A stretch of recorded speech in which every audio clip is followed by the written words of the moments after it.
Good afternoon. Today we're going to be setting up and engraving text on the inside shank of rings using the RevoC mill. This is somewhat different than the process on the Revo A and B, and we will talk about the difference.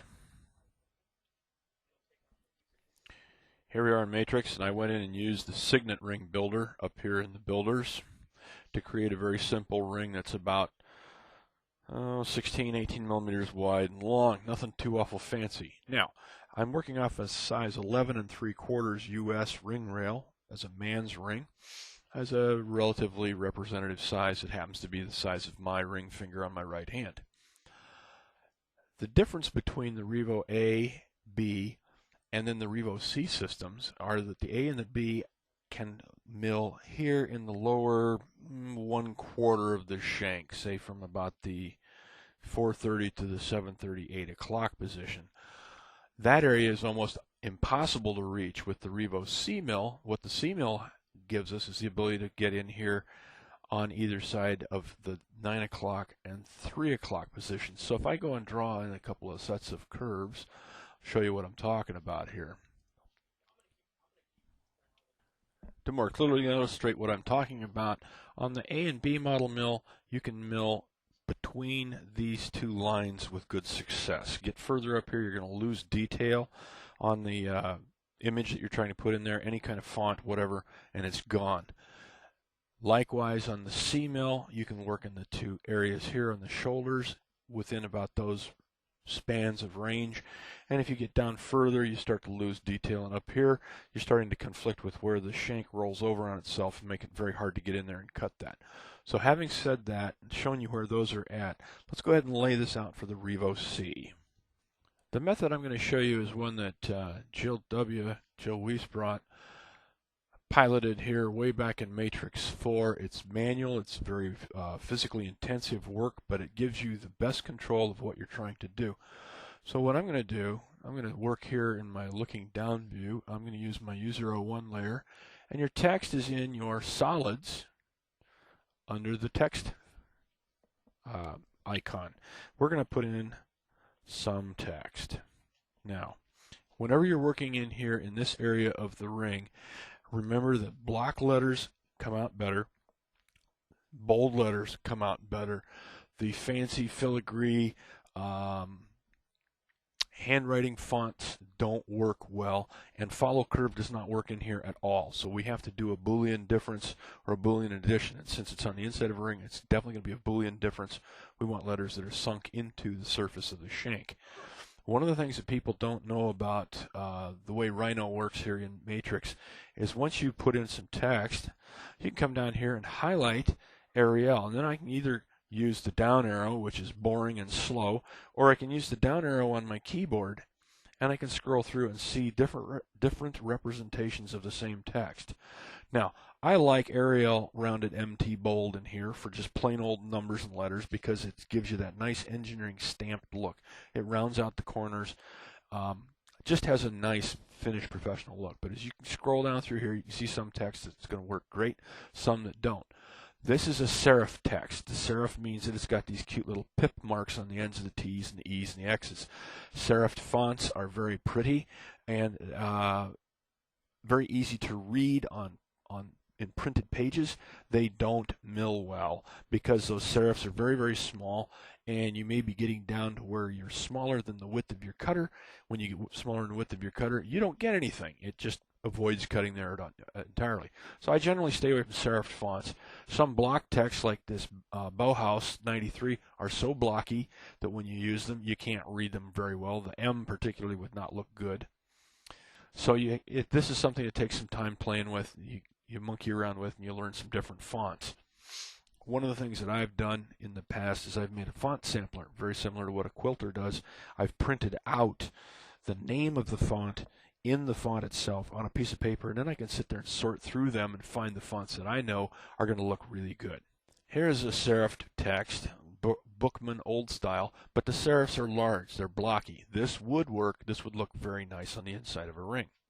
Some fonts, such as this Curls MT, very pretty, prints out nice, particularly on posters, not going to work well on the inside of a ring at all. There's just nothing there. This font called Forte probably would work. It's going to get a little blurry anyway in there, but that would work. This gargoyle, which is an Old English or Old German style font, is far too complex. And once you shrink it down to 3, 4, 5 millimeter tall font, you're going to lose all the detail, and it's going to be virtually unreadable. This one called Heidelstein is going to work both ways.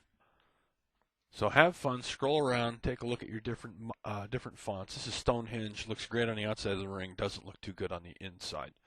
Things of that nature. Find the font you like. We're going to just go all the way back up to the top, and we're going to play with Arial MT Bold. Rounded MT Bold. And we're going to get rid of italics. You can bold, you can italicize. In this case, I like bold, no italics. Solids, we don't want to group these, and I'll show you why. Now, generally, I like to have mine at least 1 millimeter thick, usually more like 2 millimeters thick. And for this job, I can't go too awfully tall because my ring shank is only about 6 millimeters across. Certainly, you don't want the text going out the side of the ring. So we'll do it like this, and you'll see that even the 3 millimeter text is going to fit pretty doggone close. So I'll just bring it out here someplace in space, click it, and we get a nice little solid. Let's talk about the font itself.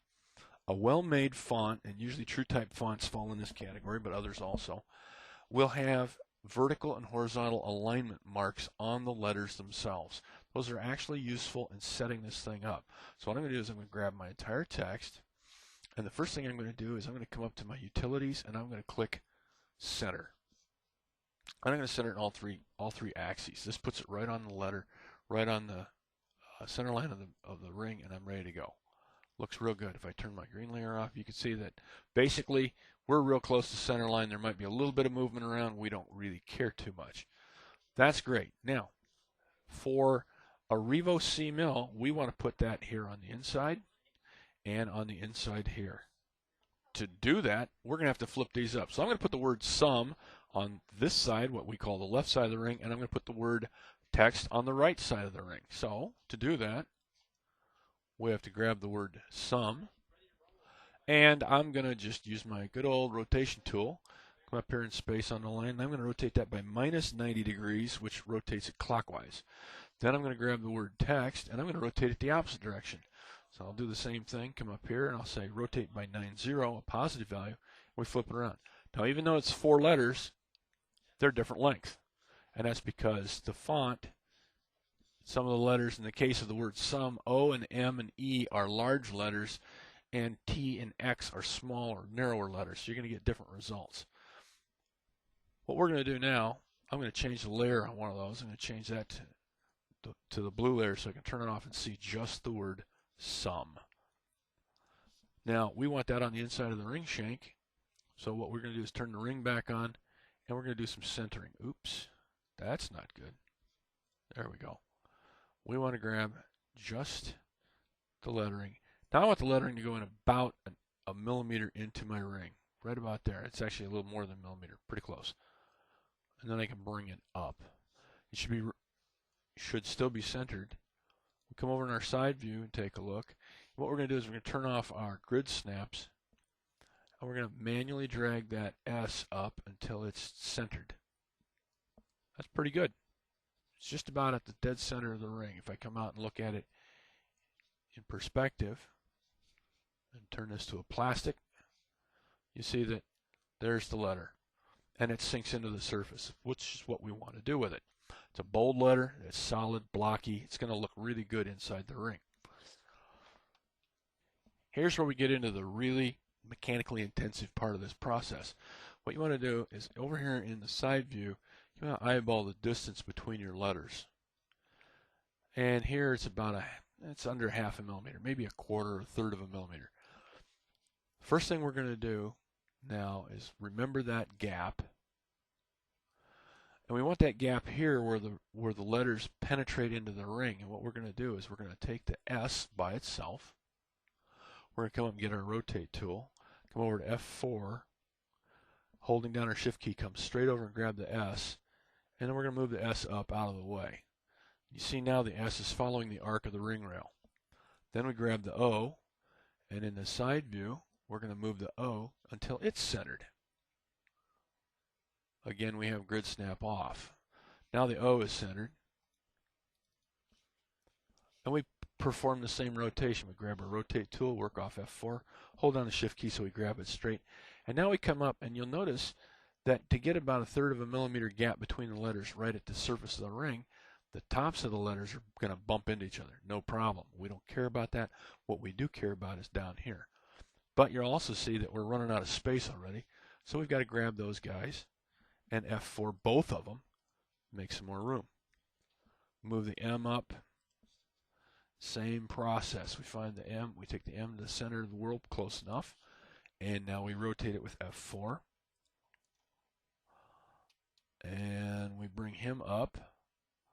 And again, it's going to touch the top where the letters are. We don't care. Last but not least, let's grab the E. We'll drop down here where we can see what we're doing. We bring the E up. And the E is going to end up real close to where we want to work from in the first place. We don't have to rotate it too terribly far. F4, come over here like this. That gives us about the same gap. Now what we want to do is grab all 4 of those letters. We're going to, by good old Mark I eyeball, we're going to say eyeball. That's about halfway up through that stack of letters right there. Click there and bring it back down by holding down the shift key. Now the easiest way to tell if you're really there or not is to look at the corners. Compare the corners to the grid. You can see it needs to come down a little bit further, not a problem. I'll F4, come up here someplace, grab a hold of it like that, and I'm going to shift it down a little bit more. And that's the way I eyeball where my letters go. And when I get done, I'm just about perfect. Now what I'm going to do is I'm going to stop the tutorial long enough to set up the other half of the other word on the other side, because it's exactly the same process. One thing to note on this side, see how much closer the letters are when they're set up. So you actually have the opportunity to go back and shove your letters around, squeeze them, or even stretch these further apart so that they follow the same arc, and one side isn't as hard as the other one. Okay, both sets of fonts have been, or letters have been positioned, and you can see that there's a significant difference in the height. There's almost 1 millimeter of end space difference. Now what I could do to get rid of that is to squeeze these letters closer together. Okay, by dint of effort, now the 2 sets of letters are a little bit closer in the same basic sweep of space. I might even take this one and move it downhill slightly because it's easier to get to. So F4 that, and come over here and just a little sneak downhill. All right, there we are.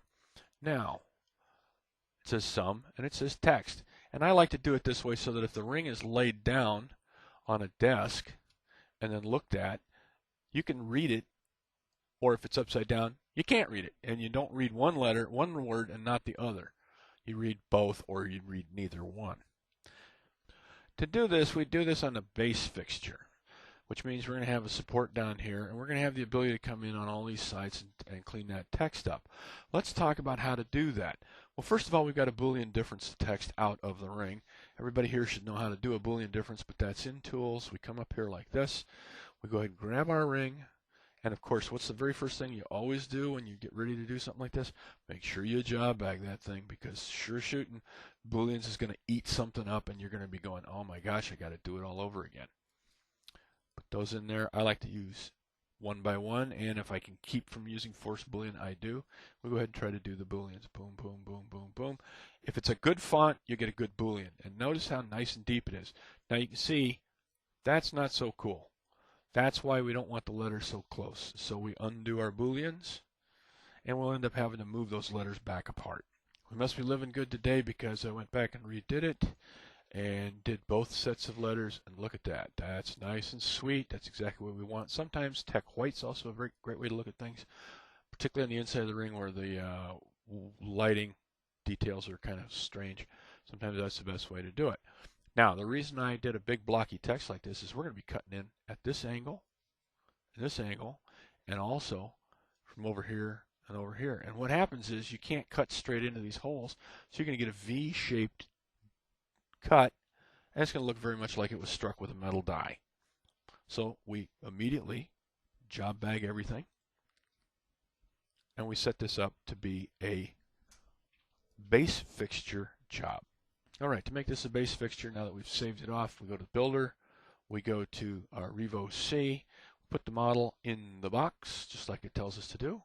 It reads the ring rail as a 21.25 millimeter, which is an 11.75. And we come down here and we say, yep, we want to do this as a base fixture. Now, obviously, if we're going to do this as a base fixture, we can't put a hub in it because the hub would conflict with what we're doing. Therefore, we've got to either pick a no center, cut the center out, or hollow the center. On a job like this, you could have the top of this removed to be a hollow back ring. That'd be great. Go ahead and do it as a hollow job. We'll go ahead and do it that way. So go next. We're going to stick with our standard 39-39-20 wax. And here's the cool part, kids. You can take 8 side plus top. Even though this ring will work real good as a 4 side plus top, we're going to go 8 side. This uses our new Revo Disc 12 millimeter cutter. Really sweet cutter. You'll like it a lot when you get them out in the field. Cut out edge curve, we're not going to do anything with that. Cut out center, we're not going to do anything with that. That works great. Hollow the center, that's great. Flat on base, that's the top cut. We're not going to do anything there. Here are our 8 cuts. And this is where we start to have some real fun. The ring is already going to be carved out by the 12 millimeter disc cutter. And you'll have your ring rail and your comfort fit all done. Parts 1, 2, 3, and 4 are at 0. Let me back out here a little bit. It's easier to see. 0. And then at 180 is number 2. Number 3 will be at 90. And number 4 will be at 270. Now, that's not the way it will be milled. It will be milled around and around and around in a circle. But what we want to do is look at 5, 6, 7, and 8. We made a little bit of a mistake back here. Let's back up. What we really wanted to do was do it one level at a time if we can, which is not an option on here. So we won't worry about that right now.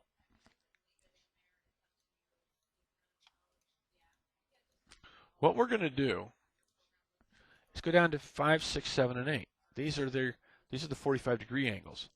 As you can see, there's the 45 degree, and it doesn't come anywhere near our letters. So what we have to do is come in here and do cut depth. We have to change that. You click Go. You come down here and you use your MSR style tool, and you move it down so that the cut depth is down past the deepest corner of your letter, and then you hit Enter. And that sets it in place. That's half the job. We need borders. We're going to come out of looking down in 4 view.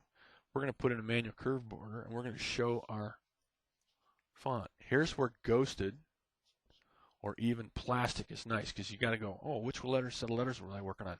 Well, I'm not working on the word sum. I'm working on the letters text. But from here, you can't tell. You really don't know which one you're working on. And even if you go to ghosted, really hard to tell. So go to plastic, right-click mill view, go to plastic. We're working on the word text. So the next thing we want to do is come out to wireframe, and I will type polyline. All your Rhino commands are always available. I'm going to come down here and I'm going to make a polyline that runs right around the outside of my text. Now, why didn't I do this in Matrix? Because in Matrix this is very difficult to see. You are going to have a terrible time getting this thing rotated to the right angle and doing exactly what you want it to do. So we'll just do it like this. And there is our border. And we're only going to cut inside there. We're not going to cut anything else. That's 4. I'm sorry, that's 5. What I'm going to do is come out of here. We don't need that anymore, so the easy way to get rid of that is to turn this on. Go to Borders, Custom View, and hide. There we go. Gone. Now, that angle is exactly the same for the other side. So we're going to call that, we're going to mirror that. So I'll type mirror. Mirror plane is F4. And then I bring that down like that, come out straight by holding down my shift key. And there's my second one. So that was part 5. Let's go to part 6. Here's our cut angle. That's the one we're going to work on next. But our depth is wrong. So we'll go ahead and hit go. And we'll do the exact same thing. We'll come down. So we're deep enough. We hit enter. Now we go to custom borders. Go to manual borders and show our mill viewport again. Remember, we're working on the word text, and now we find the one that's easy to see, and there it is. Is that going to work? Nope. Look at that. We're missing stuff. So delete that guy and go back in and do it exactly the same way you did last time. Polyline. Sometimes you can get away with that trick. Sometimes you can't. Now, do I need to come way out here like this? The answer is no. That's the wrong position. So what I'll do is I'll do polyline again. What I really need to do is stay real close like this, because we're only going to get through the opening of the letters themselves.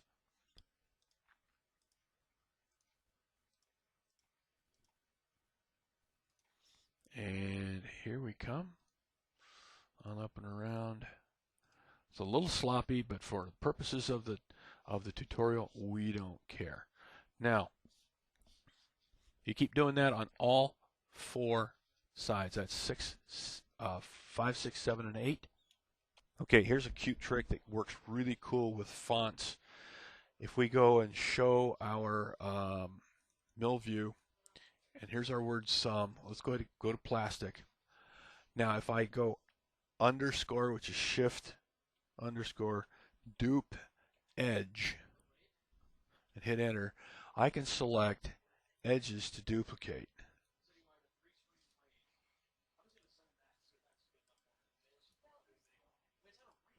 And what you can end up doing is duplicating all these cool little edges around here and using them as your constraining border. Hit enter, and now we can come out of here, go to wireframe.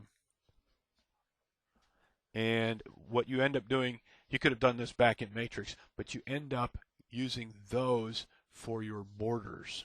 If you ever wondered how to turn off your layers in Matrix when you're this far into the Revo Builder, it's easy. You type layer.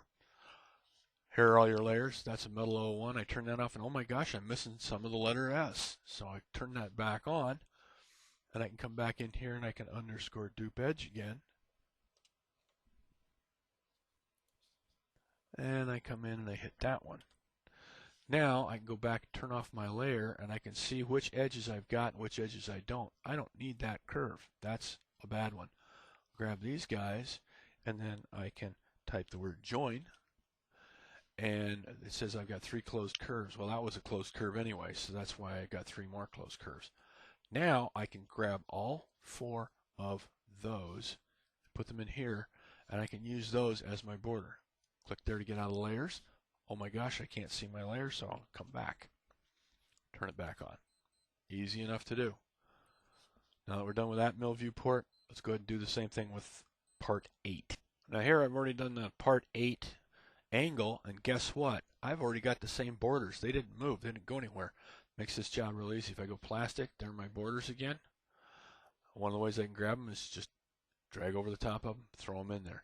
Now what I'm going to do is turn off the movie long enough to generate the toolpath, which will take some time, and we'll come back and inspect the toolpath. You can see what we got. All right, we're done making toolpaths. Let's show you what happens and why it happens.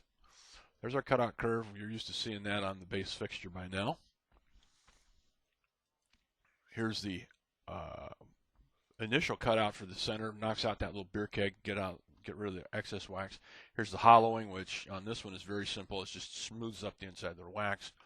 Here's cutting down from the top on the base fixture. This is how you'd get the signet area cleaned up if you wanted to, and you normally wouldn't mill that deep either. Now we come down to part 5. Part 5 is your Technicolor polyglot mess. Subpart 1, cutting down from one side. Subpart 2, cut from the other side. By the way, notice how these are stacked up. This is cutting down 1 millimeter steps. Even though you didn't ask for it, you got it. 3 and 4. Now, here's what will trip you up every time on 5 because it trips me up. You look at that and you go, hold it. The toolpath for the lettering doesn't go anywhere near as deep as I want it to for the word text. Same for on side 6. 7, you'll see that we actually get the lettering. And 8, what's going on here? We're not getting to the ring. Well, what's going on, if you pick any of these, you go to more options. And when you click on more options, you'll see down here that it says protect finger rail. And that's what it's doing. It sees the finger rail and comes out the finger rail distance from the model and stops the mill. So what you have to do is go in for 5, 6, 7, and 8 and turn off protect finger rail. That's a normally on feature. We don't want that. We're going to turn it off on all 8 or all 4 of those. Obviously, it's okay to leave it on the other ones, but here we don't. So let's go back and make those toolpaths again. I'll show you the difference. We're done generating the toolpath again. Let's go down here to subpart 5. And now you can see we're going to get good, clean, deep cutting. If I turn off the STL, you'll see that you're going to get the E and the T and all that. And notice how you get a wedging effect. If I go to 8, if I go to 6, we'll come in and clean up the other side of the lettering. So if we look at it from this way, 5 and then to 6, you can see how we're going to get that nice metal stamped look to it. 7 looks even better. Takes a little bit less time actually, and you're going to get less work on the surface because all we're cutting over here is just the letters. That's why that's such a cute trick. That can be done back in Matrix. You can duplicate the edges of your letters, have them prepped up, ready to rock and roll, and you'll get exactly what you want. And there you have it.